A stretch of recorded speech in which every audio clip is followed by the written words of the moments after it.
Assalamualaikum warahmatullahi wabarakatuh.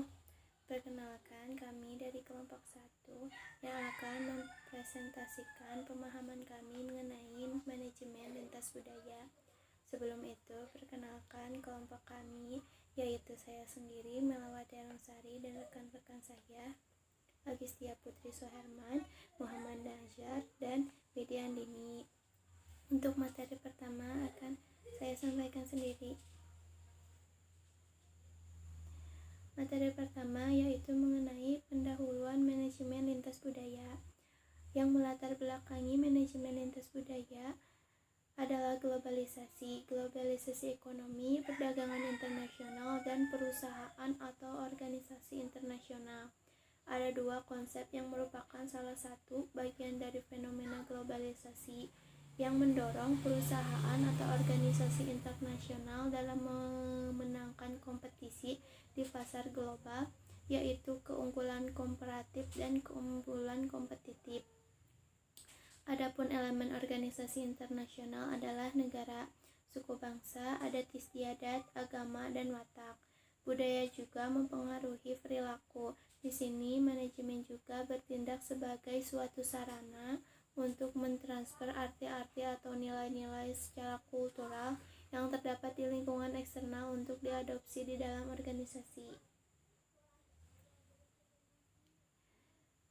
Untuk materi kedua yaitu pengkondisian budaya.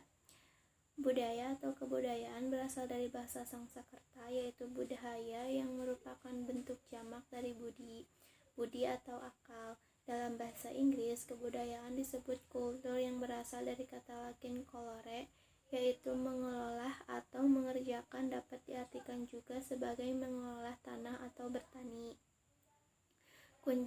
Kunjardiningrat berpendapat bahwa kebudayaan mempunyai paling sedikit 3 wujud, yaitu pertama sebagai suatu ide, gagasan, nilai-nilai, norma-norma, peraturan, dan sebagainya. Kedua, sebagai suatu aktivitas kelakuan berpola dari manusia dalam sebuah komunitas masyarakat. Ketiga, benda-benda hasil karya manusia. Komponen budaya sendiri ada filsafat, ilmu pengetahuan, seni, informasi, ideologi politik, teknologi, pola pikir, dan dogma agama. Di sini filsafat, ilmu pengetahuan, seni, informasi, ideologi politik, teknologi, pola pikir, dan dogma agama mempunyai pengertian tersendiri. Pengertian filsafat sendiri yaitu merupakan kajian umum tentang persoalan seperti eksistensi, pengetahuan, nilai, akal, pikiran, dan bahasa. Ilmu pengetahuan sendiri mempunyai pengertian segala sesuatu yang diketahui manusia tentang benda, sifat, dan keadaan. Ketiga, seni. Seni sarana dalam mengekspresikan kebebasan dan kreativitas kita.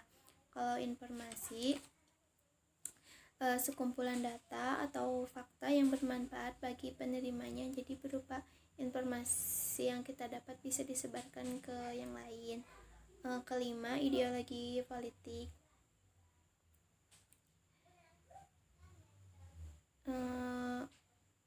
Himpunan yang menjelaskan bagaimana seharusnya masyarakat bekerja. Jadi ideologi ini gimana sih masyarakat itu bekerja, kayak masyarakat bekerja di politik tuh kayak gimana. Yang keenam itu teknologi. Teknologi adalah keseluruhan sarana untuk menyediakan barang-barang yang dibutuhkan manusia. Kebutuhan masyarakat itu kan banyak yang berkaitan dengan teknologi. Contohnya seperti handphone, laptop, dan teknologi-teknologi lainnya. Ketujuh, pola perilaku. Pola perilaku budaya merupakan sistem dari pola tingkah laku yang bekerja menghubungkan komunitas manusia dengan lingkungan. Yang terakhir merupakan dogma agama, yaitu sistem religi atau kepercayaan. Jadi dia punya kepercayaan yang lebih dari penciptanya. Kayak gitu mungkin. Yang terakhir, ideologi konsep relatif baru dari awal abad ke-20.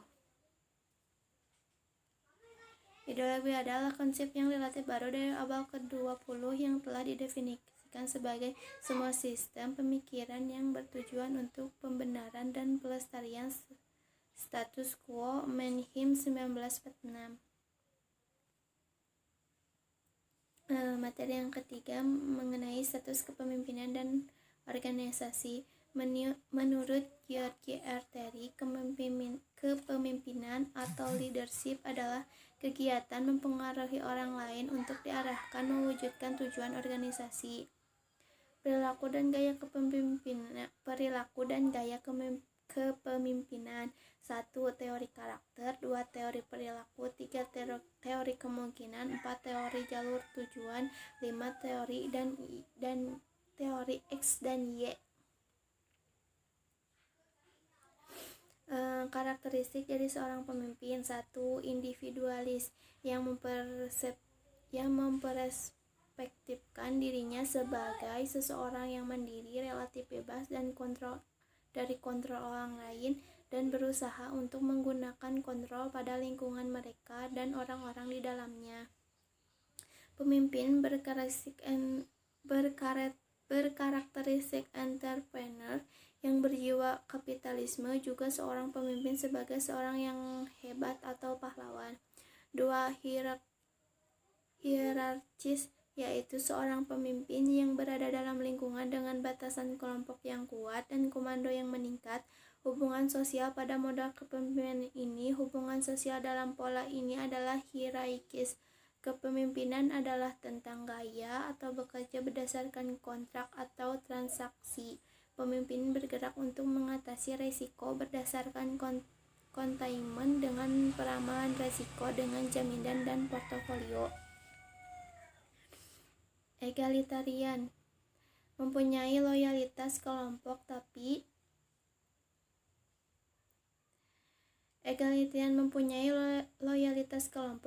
kurang menghormati peraturan-peraturan yang berasal dari luar organisasi. Pembuatan keputusan pada suatu kelompok diambil secara demokratis dan pemimpin memerintah dengan kekuatan kepribadian dan bujukan. Resiko ini dibagi dan kepemimpinan di sini merupakan suatu transisi dan transformasi. 4. Fatalis, mempunyai kontrol yang rendah atas diri mereka sendiri. Mereka tidak termasuk golongan manapun di mana golongan tersebut mengatur jalan hidup mereka. Mereka tidak berkelompok, mereka suka stabilitas dan tidak ingin merubah hal tersebut. Resiko dihindari dan kepemimpinan di sini menjadi kehancuran diri.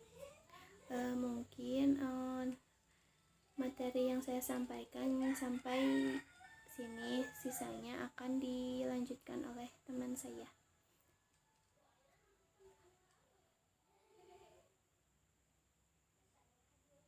Selanjutnya adalah materi sesi keempat, yaitu tentang penyesuaian pola pikir. Pola pikir atau mindset adalah seperangkat keyakinan yang membentuk cara seseorang memahami dunia dan dirinya sendiri. Jadi pola pikir itu memiliki peran yang sangat penting tentunya bagi seseorang, karena pola pikir ini dapat menentukan pencapaian dan kesuksesan seseorang. Selanjutnya ada jenis pola pikir. Terdapat 2 jenis pola pikir, yaitu pola pikir tetap dan pola pikir berkembang. Seseorang yang memiliki pola pikir tetap ini mungkin akan merasa bahwa mereka tidak perlu melakukan usaha lagi. Jika seseorang memiliki pola pikir yang tetap, mereka akan mengira bahwa kemampuan yang dimilikinya itu bersifat tetap, sehingga mereka enggan untuk melakukan usaha apapun lagi. Orang dengan pola pikir tetap mungkin juga percaya bahwa bakat dan kecerdasannya sendiri yang akan membawa pada kesuksesan tanpa mereka melakukan usaha. Sedangkan seseorang yang memiliki pola pikir berkembang akan terus mengembangkan bakat dan kemampuan yang dimilikinya melalui usaha dan ketekunan. Jadi dari waktu ke waktu, orang dengan mindset pola pikir berkembang ini akan terus mengasah kemampuannya karena orang yang memiliki pola pikir berkembang ini meyakini bahwa jika seseorang terus berusaha untuk berkembang, maka setiap orang bisa menjadi pintar atau lebih berbakat. Selanjutnya ada dampak pola pikir. Dampak pola pikir seseorang memainkan peran penting dalam mengatasi tantangan hidup. Orang yang memiliki pola pikir tetap cenderung akan mudah menyerah ketika mereka dihadapkan dengan situasi yang menantang. Sedangkan orang yang memiliki pola pikir berkembang, mereka cenderung akan bertahan karena menganggap bahwa tantangan itu bisa mereka jadikan sebagai kesempatan untuk mereka belajar dan tumbuh. Selanjutnya ada kebudayaan mempengaruhi pola pikir. Manusia tidak akan terlepas dari budaya karena budaya merupakan salah satu unsur dalam kehidupan sosial, sehingga mempunyai peranan penting dalam membentuk pola pikir dan pola pergaulan masyarakat, yang berarti juga membentuk kepribadian dan pola pikir masyarakat tertentu. Budaya mencakup perbuatan atau aktivitas sehari-hari yang dilakukan oleh suatu individu maupun masyarakat, pola pikir mereka, kepercayaan, dan ideologi yang mereka anut. Jadi kebudayaan yang dimiliki seseorang pastinya akan mempengaruhi pola pikir individu tersebut. Karena kebudayaan yang telah mendarah daging tersebut tentunya akan mempengaruhi kepribadian atau perbuatan seseorang individu dalam kegiatan sehari-harinya, yang akan menentukan penyesuaian diri individu tersebut terhadap lingkungannya, sehingga akan tampak dalam tingkah lakunya yang unik dan berbeda. Selanjutnya ada teori adaptasi. Menurut Eko 2011, adaptasi adalah proses penyesuaian diri individu terhadap lingkungan serta kehidupan sosial. Teori adaptasi berhasil meletakkan fondasi bagi individu dalam mengenal berbagai hal serta hubungan individu satu dengan individu lainnya. Dalam menghadapi kebudayaan yang bermacam-macam dan dalam menghadapi perbedaan sosial budaya, maka kita perlu proses adaptasi di kehidupan sosial. Karena adaptasi juga telah menjadi bagian dari suatu proses interaksi sosial. Dan selanjutnya ada culture shock. Culture shock atau gegar budaya adalah keterbukaan budaya yang ditimbulkan oleh rasa gelisah yang diakibatkan oleh hilangnya semua tanda dan simbol yang biasa kita hadapi dalam hubungan sosial. Culture shock dipengaruhi oleh faktor internal dan faktor eksternal. Faktor internal yang mempengaruhi culture shock ini merupakan faktor interpersonal dari diri individu tersebut. Sedangkan faktor eksternal yang mempengaruhi culture shock diakibatkan oleh adanya variasi antar budaya yang berbeda serta manifestasi yang meliputi prasangka dan intimidasi. Contoh culture shock ini bisa terjadi ketika misalnya ada seorang mahasiswa Jepang yang berasal dari Indonesia. Kebanyakan mahasiswa yang berkuliah di negara asing, mereka akan merasakan culture shock ini karena merasakan kegelisahan dan perasaan terkejut, kekeliruan ketika seseorang tinggal dalam kebudayaan yang berlainan dengan kebudayaannya. Secara umum, seseorang yang baru berada di negara asing akan mengalami 4 tahapan gegar budaya atau culture shock, yaitu tahap yang pertama adalah the honeymoon phase. Tahapan ini adalah tahapan yang hampir selalu terjadi pada saat pertama kali sampai di lokasi. Pada awalnya, seseorang yang baru pertama sampai di negara asing mungkin akan merasa bahagia setibanya mereka di negara yang baru dikunjungi. Tahapan yang kedua adalah the crisis phase. Pada tahapan ini, seseorang akan mulai merasa tidak nyaman dengan lingkungan sekitarnya. Pelan-pelan ketidakcocokan kebiasaan akan mulai dirasakan seperti ketidakcocokan makanan, logat, bahasa, dan lain-lain. Tahapan yang ketiga adalah the adjustment phase. Pada tahapan ini merupakan tahapan di mana seseorang sudah mulai bisa berinteraksi dengan lingkungan barunya. Tahapan yang terakhir yaitu mastery phase. Pada tahapan ini, seseorang telah merasa sangat nyaman dengan kehidupan barunya, karena mereka merasa telah berhasil beradaptasi sepenuhnya dengan lingkungan di negara lain.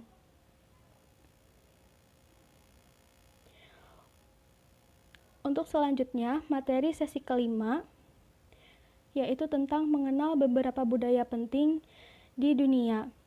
Budaya, tradisi, dan adat istiadat merupakan istilah yang mendarah daging dalam setiap individu pada suatu masyarakat. Budaya merupakan bagian dari praktek dan keyakinan yang dipelajari sejak lahir. Dengan demikian, orang-orang yang berasal dari budaya yang berbeda tidak boleh berpikir bahwa apa yang mereka anggap sebagai perilaku yang masuk akal dan sopan, ekspresi wajah, gerakan tangan, dan praktik budaya mereka dapat dianggap sama dengan budayanya sendiri. Jadi di setiap negara yang berbeda, pastinya akan ditemukan juga berbagai perbedaan budaya. Oleh sebab itu, jika kita ingin berkunjung atau mungkin akan melakukan suatu kunjungan bisnis ke negara lain, agar kita tidak dianggap tidak sopan atau kasar, maka sebaiknya kita harus mengenal dan mempelajari tradisi dan kebiasaan-kebiasaan unik, serta kita juga harus mengetahui etika bisnis yang ada di negara tersebut terlebih dahulu. Dengan adanya manajemen lintas budaya ini dapat mengarahkan sikap dan perilaku individu dalam mengadaptasi perbedaan budaya. Di sini ada contoh budaya di negara lain, seperti budaya ketepatan waktu. Penilaian mengenai ketepatan waktu tergantung pada budaya di negara masing-masing. Contohnya seperti di Venezuela, pada umumnya mereka akan datang terlambat sekitar 10 hingga 15 menit untuk undangan makan malam. Karena jika mereka datang lebih awal, maka bagi orang Venezuela berarti itu artinya terlalu bersemangat untuk makan atau serakah. Adapun orang Amerika Serikat sangat ngotot akan ketepatan waktu, sama seperti orang Jerman, Korea Selatan, dan Jepang. Sedangkan di Malaysia, terlambat 5 menit dapat diperpanjang hingga 60 menit, dan dapat diterima serta tidak perlu minta maaf. Hal yang ekstrim adalah bagaimana hal ketepatan waktu tidak penting di negara Maroko, di mana sangat toleransi terhadap keterlambatan hingga 1 jam atau bahkan lebih. Orang Cina juga memberi toleransi jika terlambat selama 10 menit, sementara di Meksiko dan Yunani memberikan toleransi apabila terlambat 30 menit setelah waktu yang ditentukan. Contoh budaya di negara lain yang selanjutnya adalah menghindari membicarakan bisnis saat makan siang di Spanyol. Waktu makan siang di Spanyol umumnya dianggap sebagai waktu untuk bersantai. Jadi sebaiknya apabila ingin membicarakan bisnis saat makan siang, harus memberitahu terlebih dahulu rekan Spanyol kita agar mereka siap untuk membahas bisnis yang akan dibicarakan.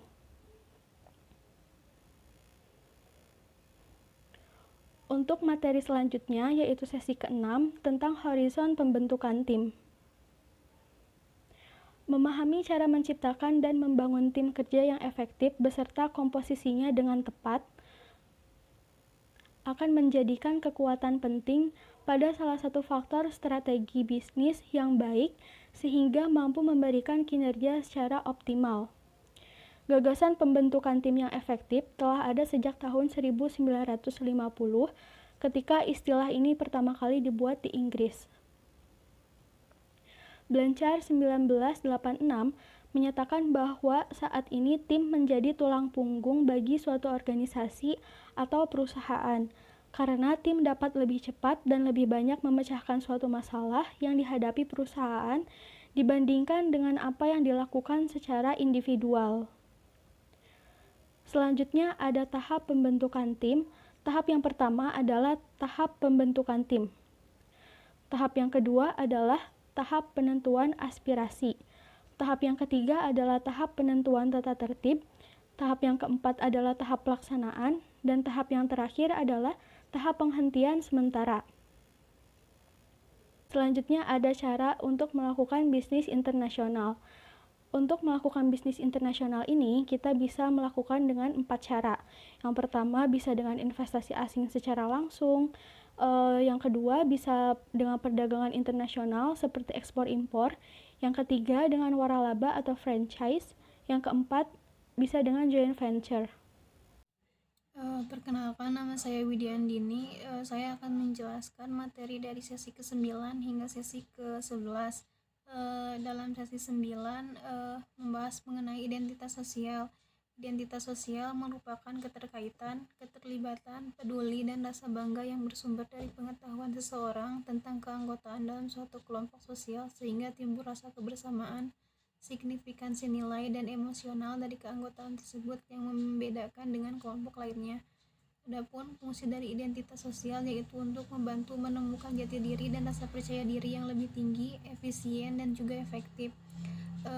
Menurut Jenkins, karakteristik identitas sosial itu ada 3. Yang pertama, identitas individual dan kolektif berkembang secara sistematis dan berkembang atas keterlibatan satu sama lain.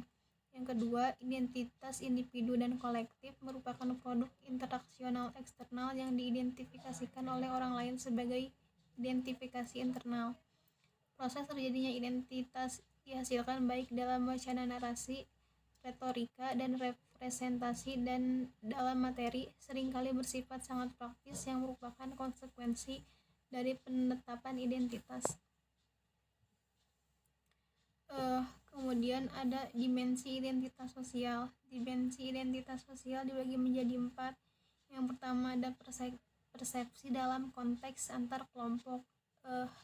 Maksudnya persepsi dalam konteks antar kelompok itu mengidentifikasikan diri pada sebuah kelompok, maka status dan gengsi yang dimiliki oleh kelompok tersebut akan mempengaruhi persepsi setiap individu di dalamnya. Kemudian ada daya tarik in-group. In-group merupakan suatu kelompok di mana seseorang mempunyai perasaan memiliki. Adanya perasaan in-group sering menimbulkan in-group bias, yaitu kecenderungan untuk menganggap baik kelompoknya sendiri. Yang ketiga ada keyakinan saling terkait.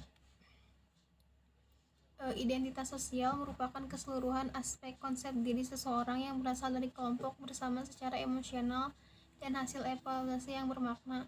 Artinya, seseorang memiliki kelekatan emosional terhadap kelompok sosialnya.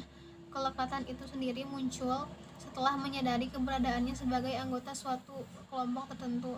Yang terakhir ada depersonalisasi. Ketika individu dalam kelompok merasa menjadi bagian dalam sebuah kelompok, maka individu tersebut akan cenderung mengurangi nilai-nilai yang ada dalam kelompoknya tersebut. Namun, hal ini juga dapat disebabkan oleh perasaan takut tidak dianggap dalam kelompoknya karena telah mengabaikan nilai ataupun kekhasan yang ada dalam kelompok tersebut. Menurut Tajpel, ada 3 komponen identitas sosial. Yang pertama itu ada komponen kognitif. Komponen kognitif ini berhubungan dengan self-categorization dan self-stereotyping. Self-categorization ini yaitu individu mengkategorisasikan dirinya dengan kelompok tertentu yang akan menentukan kecenderungan mereka untuk berperilaku sesuai dengan keanggotaan kelompoknya. Sedangkan self-stereotyping dapat memunculkan perilaku kelompok pada individu dan anggota kelompok lain yang satu kelompok dengannya. Kemudian yang kedua ada komponen evaluatif. Merupakan nilai positif atau negatif yang dimiliki oleh individu terhadap keanggotaannya dalam kelompok seperti self-esteem atau kebanggaan kelompok. Komponen evaluatif ini menekankan kepada nilai-nilai yang dimiliki individu terhadap keanggotaan kelompoknya. Kemudian yang terakhir ada komponen emosional. Komponen emosional merupakan perasaan keterlibatan emosional terhadap kelompok seperti komitmen afektif. Kemudian di sesi 10 menjelaskan mengenai negosiasi bisnis internasional. Negosiasi sendiri merupakan suatu tahap di mana pihak-pihak yang bersangkutan saling mengajukan tuntutan atas keinginan mereka. Komponen negosiasi ada 5. Yang pertama ada pertemuan antara dua pihak, membahas tentang persoalan bisnis, adanya tawar-menawar mutualistik, adanya musyawarah untuk mencapai titik temu, serta adanya kesepakatan antar kedua pihak. Strategi negosiasi ada 3. Yang pertama adalah distributif strategi, yang merupakan strategi yang digunakan oleh salah satu pihak ketika pihak tersebut merasa hasil negosiasi tidak akan menguntungkan pihaknya maupun pihak lawan atau menemui jalan buntu. Sedangkan integratif strategi adalah strategi yang mengedepankan tercapainya hasil yang saling menguntungkan bagi kedua belah pihak atau win-win solution. Yang ketiga adalah mixed strategi, di mana mixed strategi ini merupakan gabungan antara distributed strategi dan integratif strategi, di mana pihak yang menggunakan strategi ini berkomitmen untuk memberikan hasil yang menguntungkan bagi pihaknya maupun lawan, tetapi ada kecenderungan untuk tidak terlalu terbuka terhadap pihak lawan dan selalu berusaha membawa negosiasi ke arah yang lebih menguntungkan bagi pihaknya. Konteks yang mempengaruhi negosiasi bisnis internasional ada dua. Yang pertama, konteks terdekat. Kerjasama seringkali dilakukan oleh aktor-aktor internasional. Unsur-unsur finansial pun kerap dalam kerjasama yang dilakukan tersebut. Pihak-pihak yang memiliki investasi lebih memiliki kekuatan lebih dalam bernegosiasi. Adapun konteks lingkungan, kondisi negara yang merupakan institusi legal formal dan memiliki sistem politik mempunyai perbedaan dengan perusahaan dalam menjalankan urusan rumah tangga, bisnis, dan usahanya. Antara satu negara dan negara yang lain memiliki kondisi yang berbeda juga. Perbedaan juga terdapat dalam sistem birokrasi dari berbagai macam negara. Ada negara yang memberikan kebebasan bagi perusahaan untuk menjalankan bisnisnya dengan leluasa, dan ada pula yang memiliki aturan yang ketat terhadap perusahaan dan perindustrian di negaranya. Kemudian lanjut ke sesi 11, menjelaskan tentang komunikasi lintas budaya. Komunikasi sendiri merupakan proses penyampaian makna dari satu entitas atau kelompok kepada kelompok lainnya melalui penggunaan tanda, simbol, dan aturan semiotika yang dipahami bersama. Adapun manfaat dari komunikasi yaitu dapat membantu memahami persepsi orang lain, membangun budaya dan identitas pribadi, serta dapat memiliki kualitas persuasif. Komponen dasar komunikasi interkultural ini ada 3. Yang pertama ada motivasi, pengetahuan, dan keterampilan. Efek globalisasi terhadap komunikasi lintas budaya. Dengan meningkatnya globalisasi dan perdagangan internasional, tidak dapat dihindari bahwa berbagai budaya akan bertemu, berkonflik, dan berbaur bersama. Orang-orang dari budaya yang berbeda merasa sulit untuk berkomunikasi tidak hanya karena hambatan bahasa, tetapi juga dipengaruhi oleh gaya budaya. Cara terbaik untuk berkomunikasi adalah membangun kepercayaan dengan mitra bisnis. Kita dapat melakukan ini dengan meneliti perbedaan komunikasi lintas budaya dan menyadarinya sebelum pertemuan. Pendekatan proaktif ini menunjukkan kepada mitra kita bahwa kita berkomitmen dalam keberhasilan bersama.